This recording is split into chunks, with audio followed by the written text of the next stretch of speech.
Diabetes फक्त साखर खाल्ल्यामुळे होतं असं तुम्हाला वाटतं का? चुकीच्या आहात तुम्ही.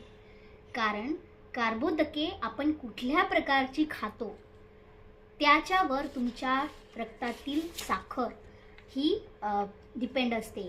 तर आपण कोणती कार्बोदके म्हणजे कार्बोहायड्रेट खाल्ली, समजा आपण सिंपल कार्बोहायड्रेट खाल्ली जशी भात, चपाती, ह्या सगळ्यांमध्ये स्टार्च असतो आणि स्टार्च हा सिंपल कार्बोहायड्रेट आहे. सिंपल म्हणजे तो आपल्या शरीरात गेल्यावर पचन झाल्यावर त्याचं ग्लुकोजमध्ये रूपांतर होतं आणि ही जी साखर आहे ती पेशींमध्ये जाते. तर आता एक नॉर्मल इंडिव्हिज्युअल असेल आणि त्याने हे नॉर्मल स्टार्च, चपाती, भात खाल्लं तर त्याची साखर बनते, पण त्या व्यक्तीच्या शरीरामध्ये इन्सुलिन चांगल्या प्रकारे काम करतं. तर ती साखर आपल्या पेशींपर्यंत पोचते आणि ती आपल्याला ऊर्जा देते.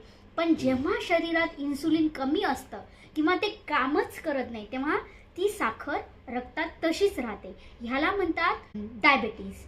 तर हळूहळू ही जी वाढलेली साखर आहे ती तुमचे डोळे खराब करू शकते, किडनी, हृदय किंवा विविध नसांवर सुद्धा त्याचा परिणाम होऊ शकतो. डायबिटीज म्हणजे कशामुळे होतो? तर एकतर इन्सुलिन कमी तयार होतं आपल्या शरीरामध्ये किंवा इन्सुलिन नीट काम करत नाही, त्याला इन्सुलिन रेझिस्टन्स असंही म्हणतात, किंवा दोन्ही समस्या एकत्र. तर मग काय होतं? तर ही जी साखर आहे ती रक्तातच साचते, पेशींना ऊर्जा मिळत नाही आणि मग डायबिटीज होतो. तर डायबिटीज 3 प्रकारचे असतात.